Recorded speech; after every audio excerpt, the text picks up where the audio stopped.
Welcome, everyone, and thank you all who've joined us for this month's Detect to Protect webinar. My name is Mark Durrett, and I'll be your host and moderator today. Couple of housekeeping notes.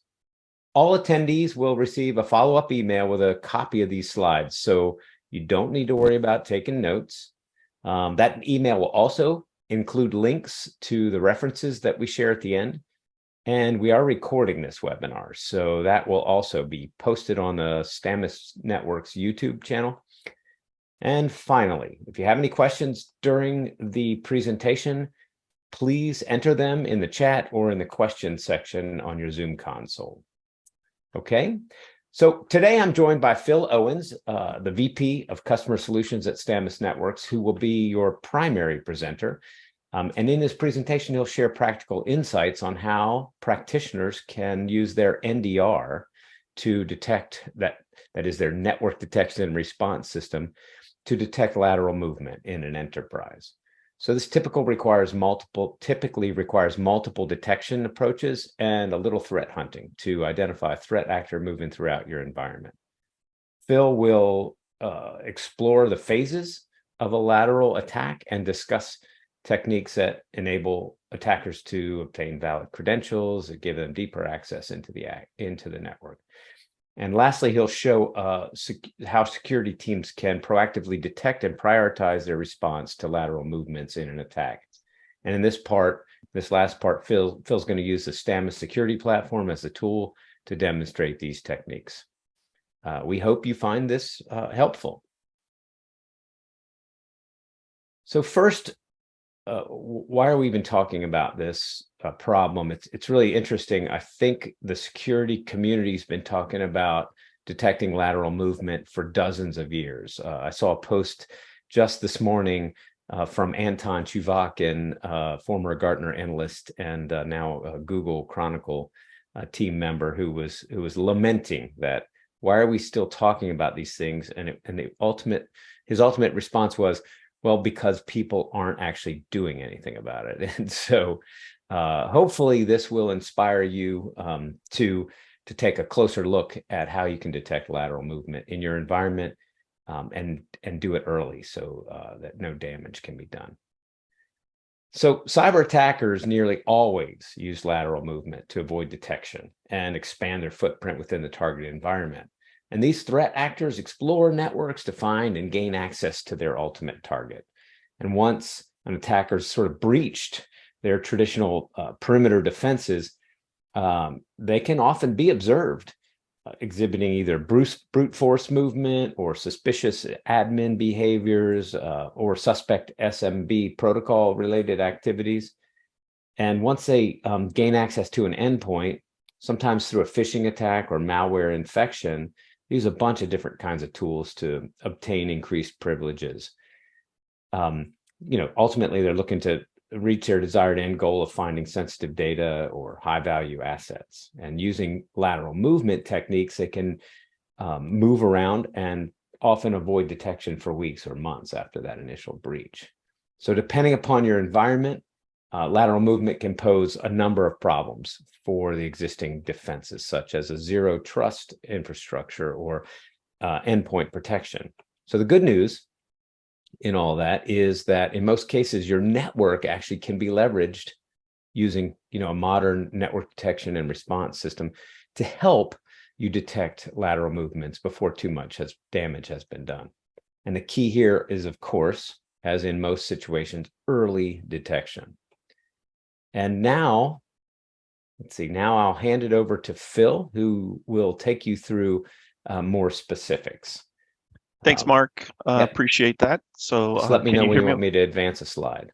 Yeah, will do. Thank you very much. So you can go ahead and move to the next slide, and we can get started. Again, thanks, Mark, for the intro there.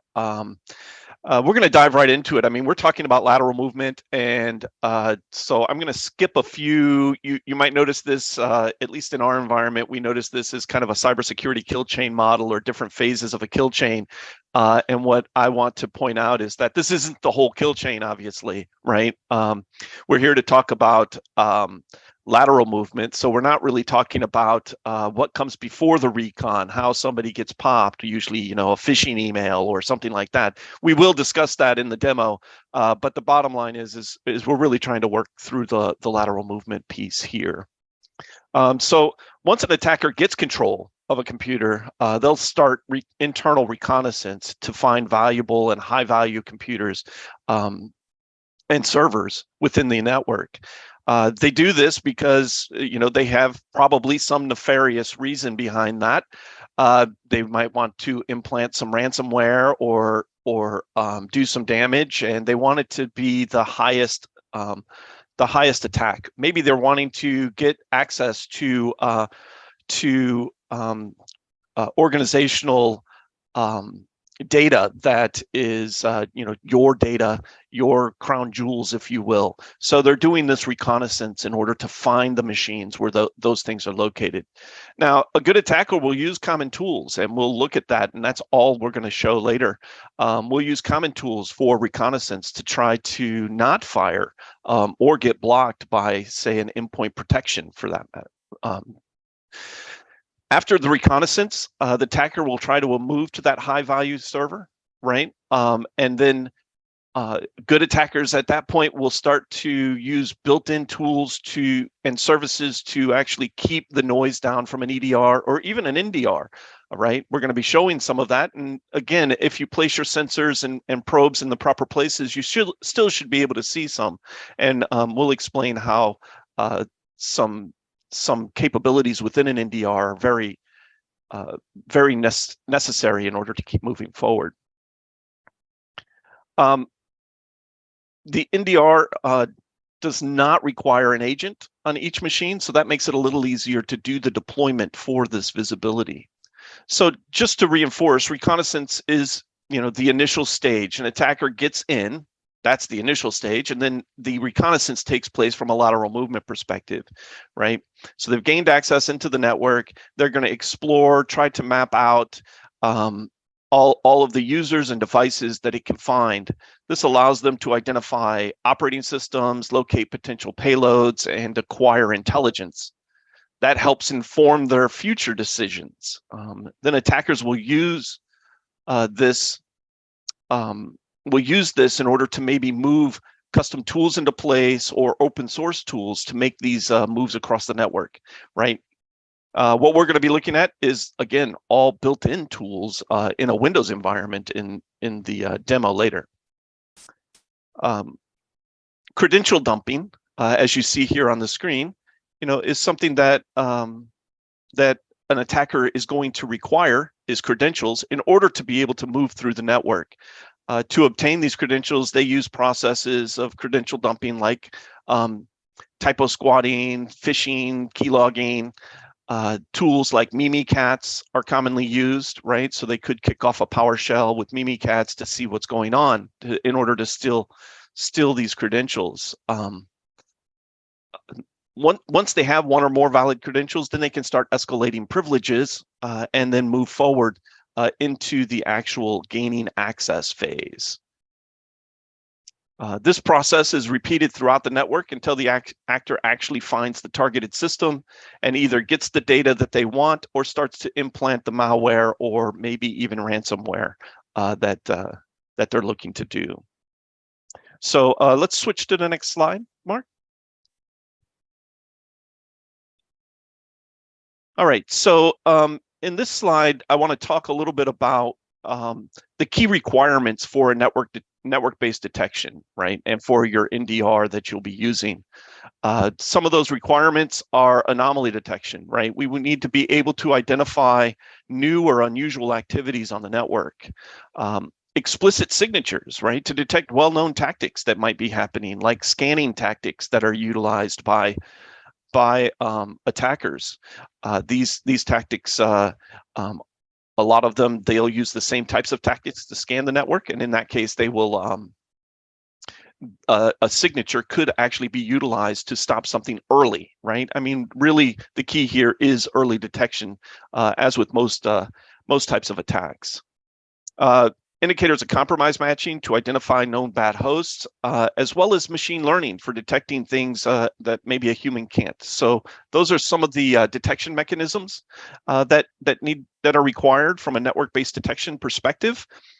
Some other things that you want to take into account is transparent and explainable results, because if you don't have that, you can't really do hunting inside of an environment, and you don't understand why a certain anomaly or thing is taking place, right? Open and extensible, I mean, you're going to want your network-based detection to be able to fit within your security stack. So anything that's open and extensible to be able to get the data into a format where you can actually utilize it, again, for that hunting. And those go hand in hand with that transparent and explainable results. Organizational context. This is key, I think, in doing lateral movement detection. The ability to put in organizational context that represents your organization. We will see this in use in the demo. This really comes in handy to be able to help weed out some noise that might be happening on the network, just depending on the environment and the tools that are being used within your environment. And finally, threat hunting and incident response tool sets are definitely something that you want to look for, because again, they're going to be using all kinds of tools that might be built into the operating systems and not triggering an NDR, EDR, or triggering some alert. You're going to want to be able to see the data within the environment. So let's move to the next slide, Mark. Excellent. So key indicators to look for. Processes getting created, especially in critical infrastructure and remotely, right? These could be executables on a remote PC that are being delivered and executed remotely. So something that you really want to keep an eye out for. Maybe the SMB create service command, for instance. Never seen before executables being transferred over SMB. Now I say never seen before for a couple of reasons, right? One is, depending on how your environment's set up, you may have executables being delivered over SMB. I believe that the Windows Update, if you're using internal, if you have it set a certain way, there's a lot of things that happen over the network, which would have executables being transferred over SMB in order to do updates, for instance. So this could be very, very noisy. And by doing things that have never been seen before, that helps cut some of that noise. And then the other thing that you want to use with this one is that organizational context that I mentioned before. So if you're seeing an executable being delivered to something in a critical infrastructure, right, and it's never been seen before, that becomes very interesting. So just keeping that in mind, and something that you might want to escalate into an alert in your NDR. Processes being stopped remotely, and this happening not from an admin machine, but from another user machine. I'm on my machine and I stop a service on Mark's. That's something of interest to me, right? The remote creation of network shares, right? This could be some place that the attacker is going to be using to store quote unquote loot, right? So the things that they might be trying to steal from your environment. Remove creation and of scheduled tasks, right? So remove and creation, I should say, of scheduled tasks. Not a whole lot of people actually use those except cron in Linux, but in a Windows environment, the whole scheduled task thing, they happen, but they don't typically get done remotely. So something to keep an eye out for. Again, with the explainable results, right? Transparent and explainable results and the hunting capabilities, you would be able to see this information.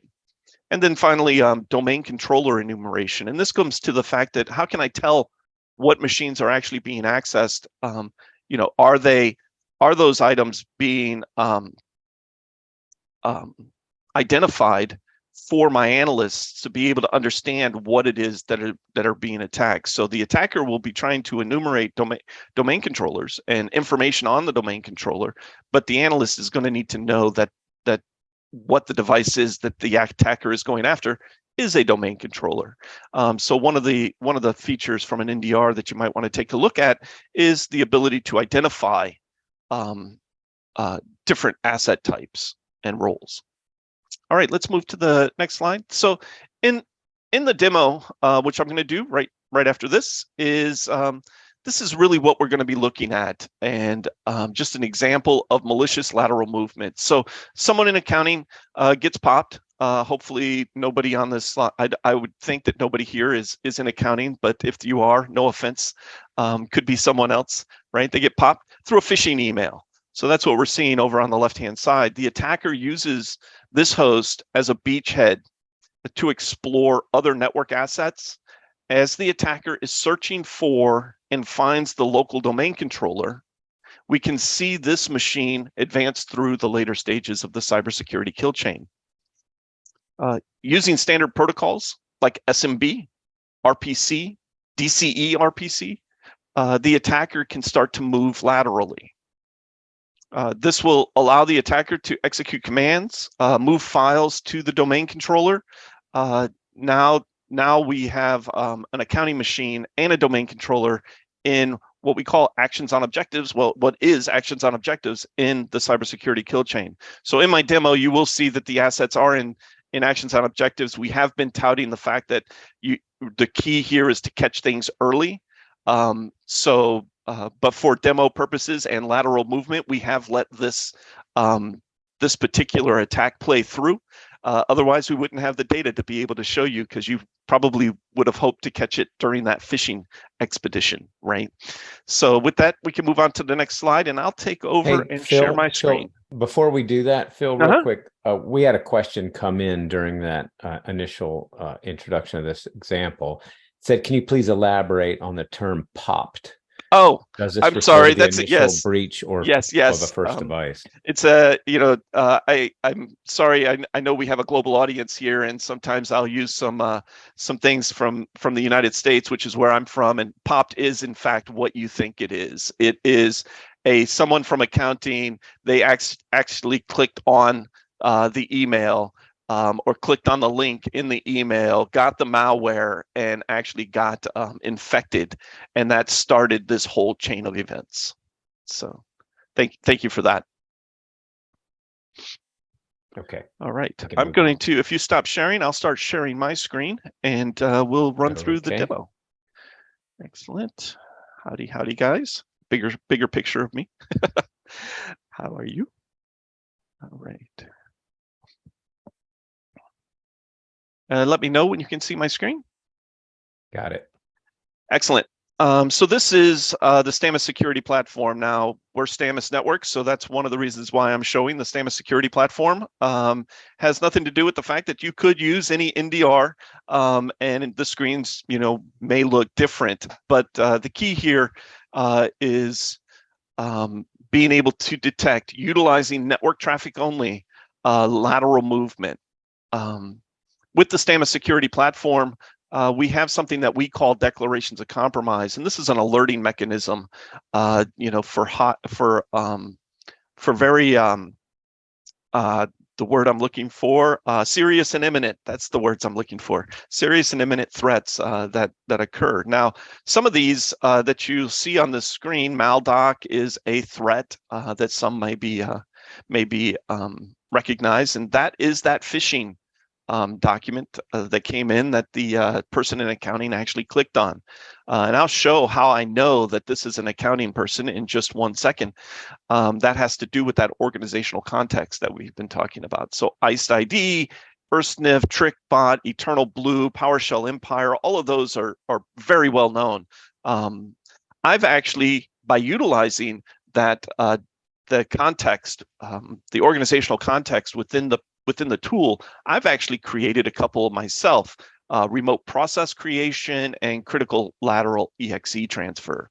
So I'll dive into those in just 1 second, but the key here is the impacted assets and that network information. So here is how I know that I have a client who's using a VPN at a certain site, and they're in accounting. So now I know that I have an accounting person that is where all of this started. And I'll show you how I know that they're where it started as well in just 1 second. You'll also notice that the ones that I've created, the critical lateral EXE and the remote process creation, happens to be on my Zero Trust server's VMware wind farm. So in my Windows farm of servers in VMware, I can see that that's where that, and I can utilize this data in order to make these declarations of compromise or these high value alerts that we create. All right. So one of the ways I know that it all started in accounting is I do have a timeline capability within the tool that allows me to kind of see what's going on. And if I look here, I can see that it all started with this machine, which we know is that user machine in accounting.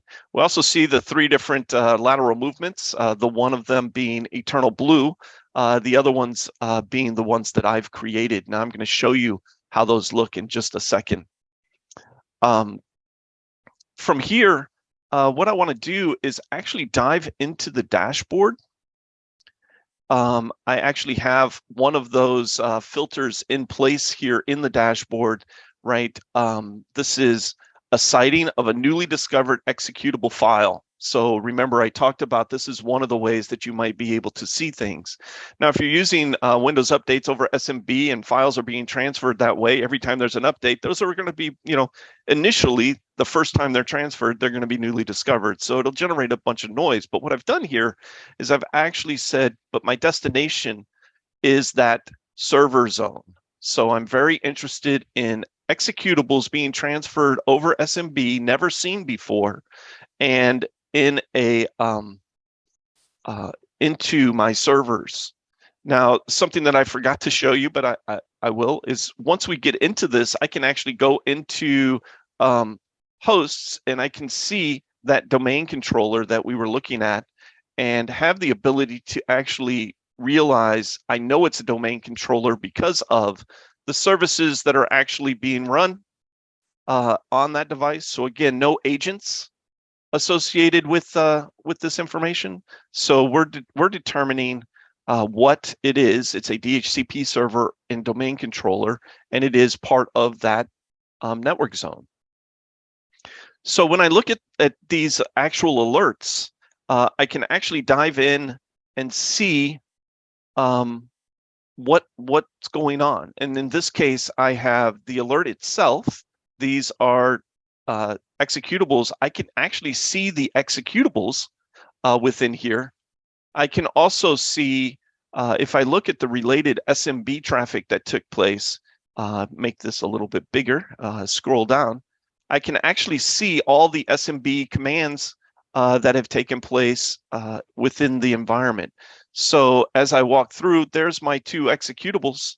And if I start from the bottom, I can just walk through every command that has taken place. So with this, I'm actually able to see those executables, download those executables if needed for doing analysis of them. Are they malware? Do they show up as ransomware?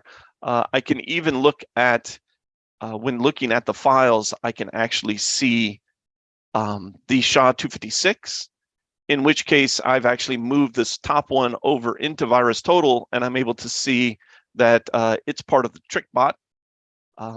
So we do have some folks actually detecting these this particular executable. So we have all of that information done because of that lateral movement that we saw right from the operational center, as well as the timeline itself. One of the other things that I'd like to show you is I have another filter that I've created pre to this meeting, just so we didn't have to do all of those here, is we have an executable, but we also have the process creation. So this one is very similar.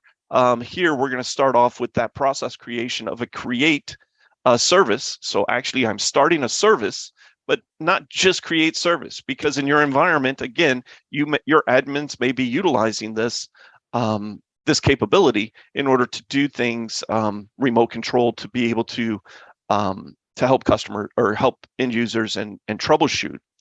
So not only am I looking at that particular signature and command, but I'm also, again, looking at it going into my zero trust wind farm, right? So again, picking up on that domain controller in this demo information. So I have lots of different information here. One of the things to keep in mind, there is a severity of critical, and now I can take these, and this is exactly what I've done, taken this filter and escalated it to our declarations of compromise in order to be able to act upon it quicker and get alerts for it. So basically, anytime a create service takes place in my critical infrastructure, I'm going to be alerted to that. I can also see all that related SMB traffic again. If there were files associated, which in fact there were, in that those same files that we were looking at before still kind of hold here as well. All of that being downloadable. So hey, Phil, yeah, I hate to interrupt you, no, but absolutely. it feels like it's the right time to jump in with this. Another question that came in, and that is this data derived only from packet capture, or are syslogs being received or pulled from the endpoints? Yeah, so in this case, all of this data is actually being derived specifically from deep packet analysis and packet capture. So we do store, anytime an alert fires, we are storing PCAPs, so you can use that for evidentiary purposes later. But all of this is actually being found on the network, on the line. So it's just a matter of making sure that the traffic is being sent to the probes or sensors in your NDR, and also making sure you have the proper detection mechanisms turned on, and being able to, the more flexibility that you have to be able to tune out some of the noise, because there's a lot of SMB traffic. It's very, very noisy. So being able to tune that out becomes very helpful. But again, to answer the question, this what you're seeing is all done through deep packet analysis and packet capture. All right. Thanks, Phil.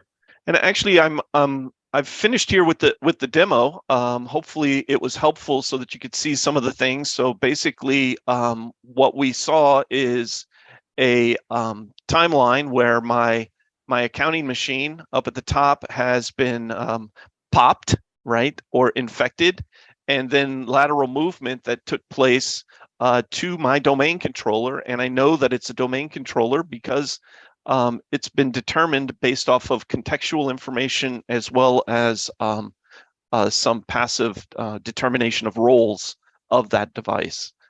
Something else that some people find interesting, and maybe one of the reasons of the syslog, is the last logged in user. Again, no agents here. That's pulled across the wire because of that SMB traffic or Kerberos traffic, or other protocols that we can parse and get that user information. So I'm going to stop sharing now, and I think Hold on a second, Phil. Okay. Yep. Phil, hold on. Just before you do that, we got another question. It said in the demo, I noticed that you talked about accounting, and how did the NDR, how was that able to see that this started in accounting, and so basically how did the system know what were accounting networks in the organization? Gotcha. So this goes back to that organizational context and the ability for your NDR to allow you to provide information to it, so that it can have the ability to tell you that. So in this case, we call it network information. So you can see it on the screen that I'm showing right now. That network information is derived from a CMDB, pulling that data into what we call network definitions, and determines IP ranges as well as IP addresses, and how my network is set up. And this allows me to know that it was accounting that this took place in, right? It could have been my finance department, which accounting, finance. It could have been marketing. Sorry, Mark, but it could have been marketing. It could be sales, and I'm a sales engineer by trade, so I think that it could have been there as well. So, but that would have all been figured out based off of my network layout and how I've determined or defined that organizational context. Okay. Excellent. You just took Okay, over, so excellent. have at it. Yeah, great stuff, Phil. Thank Thank you. you. So, we're going to transition now to sort of a few resources that I think we can at Stamus Networks share that can help you get a better handle on all this lateral movement stuff. So without further ado, first of all, some of you may not even know who Stamus Networks is, so please allow me just a few minutes to do a quick introduction. So we're about 9 years old. We're a company that's headquartered in Indianapolis in the United States and in Paris in France. We've got offices in 8 countries, and we are really focused on a number. We have a number of global customers in a number of different areas, including government certs, central banks, multinational government institutions, as well as enterprises such as financial institutions, fund managers, insurance providers. Even a market-leading cybersecurity vendor is one of our customers who protect their production network. So at Stamus, we're really focused on helping enterprise security teams know more and respond sooner, and with insights that they gather from the network, either in the cloud or on premise. And recently, we were recognized by Gartner in their 2022 NDR market guide. And lastly, I just want to kind of highlight the fact that the roots of our company are in open source, and particularly Suricata. And we consider ourselves to be the leader in Suricata-based network security. And I'm not going to read all this stuff, but our team has contributed more than 10 times to the Suricata code base and education than the nearest any other company on the planet. Our co-founders are on the board of the OISF, which is the organizers of Suricata, and on the executive team. And we've got a number of folks that have been in the Suricata related community, including at Emerging Threats, which is one of the leading threat intelligence providers for Suricata-based systems. Our Stamus security platform is built on Suricata. That is the system that Phil demoed just a few minutes ago. So it's the most advanced, we believe, Suricata-based NDR on the market. And today it's protecting over $10 trillion in assets, even just at global financial institutions. And our team's contributed a ton of materials, activities, education, and tools to the Suricata community. Last year, we introduced a book on the Security Analyst Guide to Suricata. We have a leading open source turnkey implementation of Suricata called Selks, and introduced a number of other popular tools. So just to give another step back a second to give a broader perspective on that platform that Phil introduced earlier in the demo, we call it Stamus Security Platform, and it consolidates and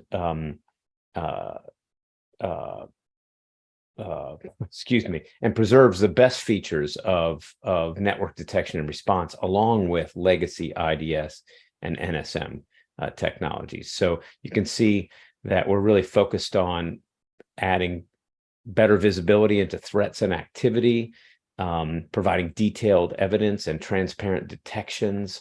One of the really unique capabilities of our system is for people that are Suricata users. We can actually, our central system can ingest telemetry from native Suricata sensors, not just the Stamus probes. So you can sort of easily transition from a Suricata environment to a commercial implementation with all the goodness that comes with the advanced features of that system. Super open and extensible. So we augment the built-in detections with third-party threat intelligence and signatures, or you can develop your own detections and easily integrate into your tech stack. So super scalable, built for enterprise operations and experts and the elite defenders in the world. And the other really interesting piece is that the analytics platform, which we call the Stamus Central Server, is designed to be installed on your premise or in your data center. And so it doesn't have to, it's not a SaaS application. A lot of folks are concerned about pushing all of their data up into a SaaS application. So we have a number of highly sensitive customers who are very concerned about their data, and they want to have it completely under their control. So even the telemetry from the network probes, they would like to have in their control.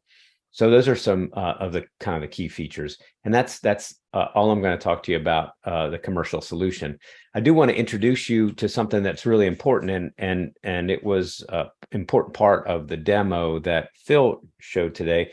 And as last year, our team introduced an open source and free rule set for the Suricata platform. So it's a whole set of signatures, nearly 500 of them, that are highlighting SMB, DCERPC related network activities. So this is a sort of Windows environment, and includes a bunch of detections for, you can see the list here: remote creation of net share, et cetera, and data center, and domain controller enumeration, and all the stuff that Phil talked about earlier. And that's really designed to detect APT activity or even red team movements in this Windows environment. So that is available for free, and you can get it on our website. Again, these slides will be sent to you after we end this thing, so you'll have access to these links. But there's a web page that talks about these extensively, and then you can just access them directly on our threat intelligence server. Finally, the feedback and the discussion around lateral movement and around this particular rule set, this is supported by the community on our Discord server. And the fastest way to get there is to just go to the Stamus Networks website and click on the little Discord icon at the bottom, and you can get access to hundreds of people that are using the Stamus open source products, and all the free stuff, and that community is super supportive. Finally, we've got some additional resources that, again, you'll see when you get this presentation. All of the open source tools that I mentioned here are available on the Stamus Labs section of the Stamus Networks website. We've got links to white papers, videos, etc. And then the Stamus Networks blog has over 100 articles and counting on various network security topics, including 4 on this particular topic. So there's 4 articles on specifically on detecting lateral movement. Super easy to find once you get to the Stamus Networks website. So that is all we have in terms of the prepared presentation. Just like to open it up for questions. We had 3 great questions come in during the presentation, and just let us know if you have any additional ones, please. Well, I guess this group looks like may have just had 3 questions. So, well, before we shut down, let me just state one thing, that is that the Stamus Networks team is going to be at Black Hat in a couple of weeks. We're going to be exhibiting there. We have a booth. If you're planning to attend, I invite you to take a moment, stop by our booth, and it's 2716D. I'm sure you'll remember that. But we can give you a much more interactive demo, and Phil will be happy to do that. He will be there, and you can ask all the questions that you have in that environment. We would love to. Mark, you'll be there too, right? So both of us will be there. That's right. So you can come and say hi. Hey, I saw you on the webinar. Even that, it would be good. Yep, that's great. So, all right. Well, if there are no more questions, we'll just bring this to a conclusion. And oh, here we go. Here comes another one. Concerning lateral movement, does the platform store tendency data? That is, the personnel department doesn't use SSH too often, for example, And if yes, is lateral movement also stored? So the way the platform would work is it can actually um, utilizing the organizational context, right? So personnel department, for instance, doesn't use SSH too often, and seeing SSH traffic come out of that can be escalated into one of these serious and imminent alerts, one of those declarations of compromise, to alert you that this is taking place. So the answer to that is yes. It can be looking at things like that. There are lots of different ways that you would be able to utilize the organizational context along with other identifiers, whether those be IDS rules or signatures that are firing that just don't happen or shouldn't be happening within the environment. So that can absolutely be done. With regards to lateral movement also stored, the tool will show you that it was lateral movement as opposed to something going external. So I think that might answer the question. But the tool, like you saw with the timeline, showing the actual arrows pointing between the two internal devices, showing that lateral movement. Hopefully that handles that question adequately. If there's no more questions or comments, we'll bring this to a close. Thank you. Thank you.